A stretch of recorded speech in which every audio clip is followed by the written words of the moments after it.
6 na buwan bago formal na magsimula ang paglilitis kay dating Pangulong Rodrigo Duterte sa International Criminal Court, pinulong na ni Vice President Sara Duterte ang mga abogadong magtatanggol sa dating Pangulo. Tatayong lead counsel ni Duterte sa Hague si Nicholas Kaufman, isang British-Israeli na may mahigit 3 dekadang karanasan bilang isang International Defense Counsel. Nagtapos siya ng Bachelor of Law sa University of Cambridge at nag-aral din sa Inns of Court School of Law sa London. Kabilang sa mga naging high-profile na kliyente niya ang dating Vice-Presidente ng Congo na si Jean-Pierre Bemba at Maxime Mokom, isang kilalang militia leader sa Central African Republic na naharap sa mga kasong crimes against humanity sa ICC. Nahatulang guilty at nasentensyahan ng 18 taong pagkakakulong sa crimes against humanity si Bemba, pero napalaya kinalaunan nang maipanalo niya ang apela sa Appeals Chamber ng ICC. Napalaya rin si Mokom matapos iurong ng prosecution ang mga kaso laban sa kanya. Ayon sa international law expert at Dean ng College of Law ng University of St. La Salle Bacolod na si Ralph Sarmiento, mahalagang may malalim na karanasan ang lead counsel na haharap sa ICC. Experience is very important in the conduct of your trial because if you are not actually accredited, meaning say you don't have international law practice, so probably your viewpoint is domestic law practice.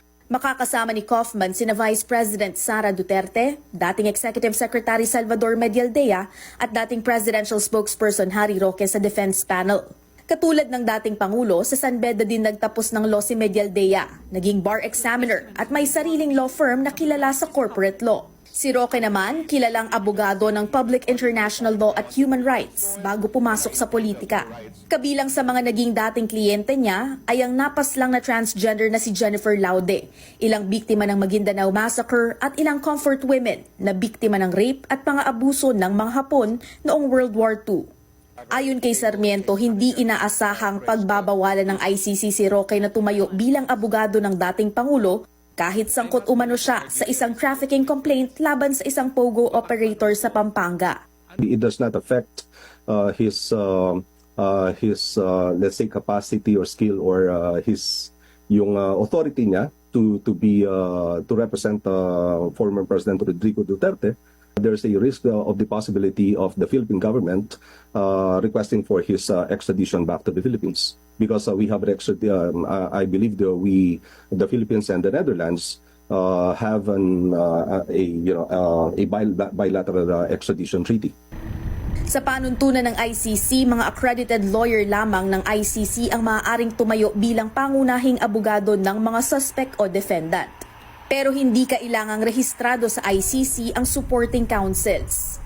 Paliwanag ni Sarmiento, bagamat sa Setyembre pa ang susunod na pagdinig ng pre-trial chamber para kumpirmahin ang charges laban kay Duterte, pwedeng questionin ng kanyang kampo ang kanyang pagkakaaresto at maging ang jurisdiksyon ng ICC. Kung hindi man ito dinggin ng korte, maaari ring umapela ang dating Pangulo's Appeals Chamber ng ICC, tulad ng naging estratehiya ng ibang nasakdal sa kasong crimes against humanity.